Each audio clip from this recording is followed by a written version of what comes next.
Assalamualaikum warahmatullahi wabarakatuh. Kami dari kelompok 6 ingin mempresentasikan tentang memahami korosi.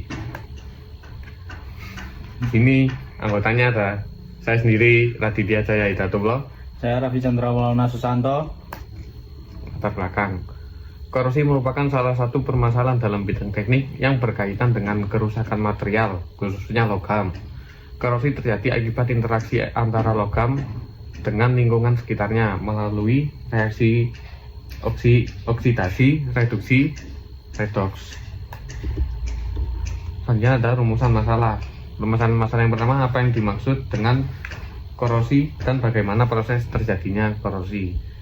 Yang kedua, ada apa saja faktor yang mempengaruhi terjadinya korosi. Yang ketiga, bagaimana cara mencegah dan mengendalikan korosi. Selanjutnya ada tujuan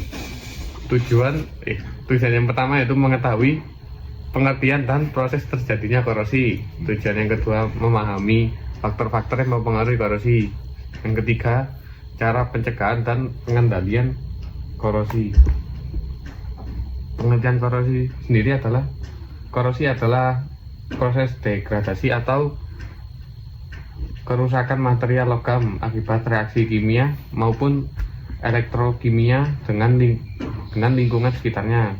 Proses ini menyebabkan logam berubah menjadi senyawa lain yang lebih stabil seperti oksida, hidroksida, atau sulfida. Prinsip reaksi korosi. Korosi pada logam pada dasarnya merupakan reaksi elektrokimia yang melibatkan perpindahan elektron.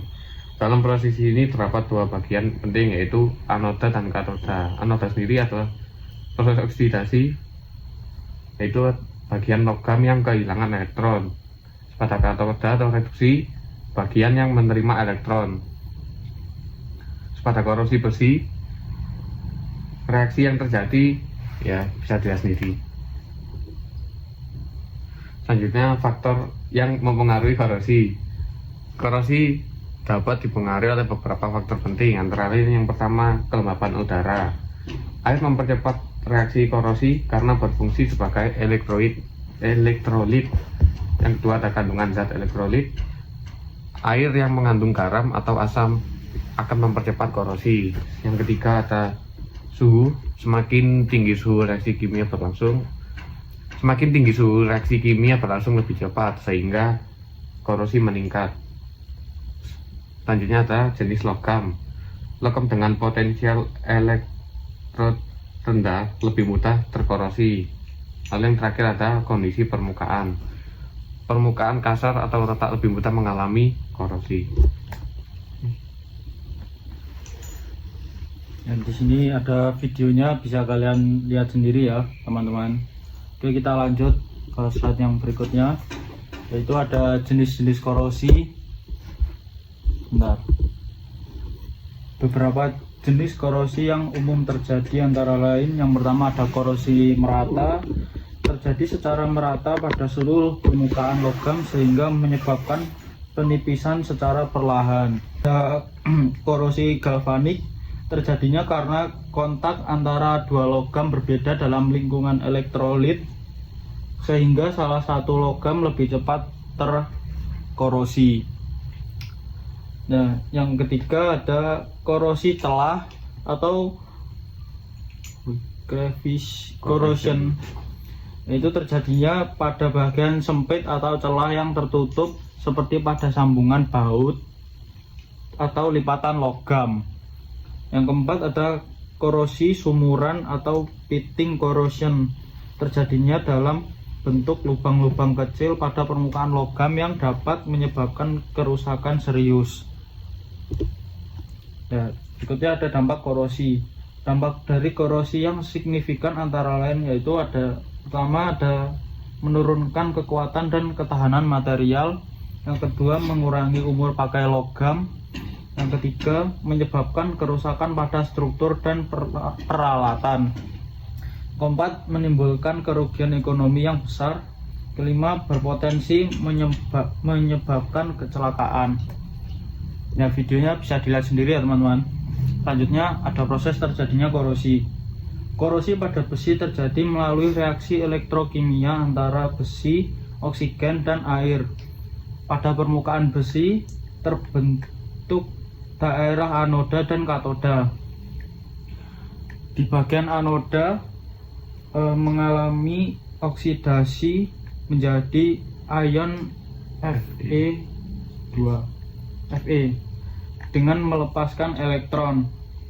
Elektron tersebut kemudian digunakan pada bagian katoda, di mana oksigen bereaksi dengan air membentuk ion hidroksida atau OH.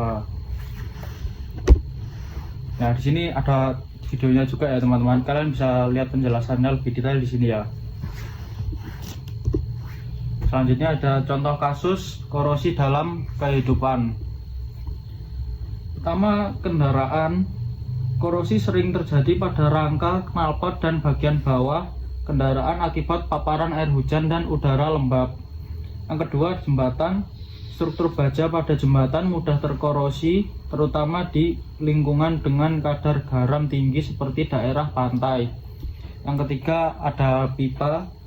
Pipa logam yang digunakan untuk distribusi air atau bahan kimia dapat mengalami korosi yang menyebabkan kebocoran.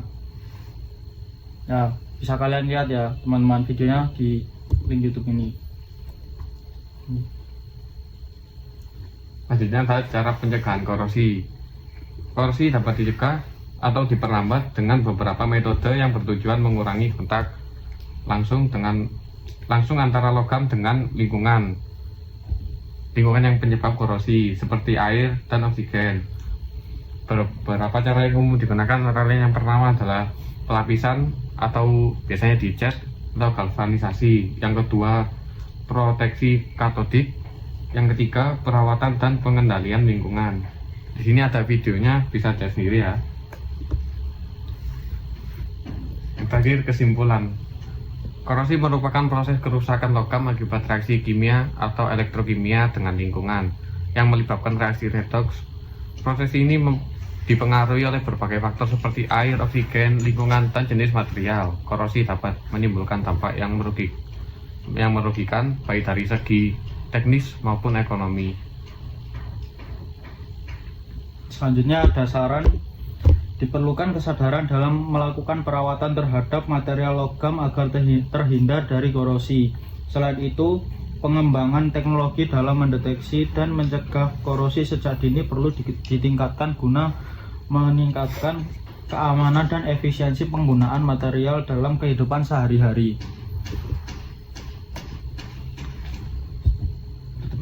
Sekian dari kelompok kami. Apabila yang ingin bertanya bisa ditanyakan di grup ya.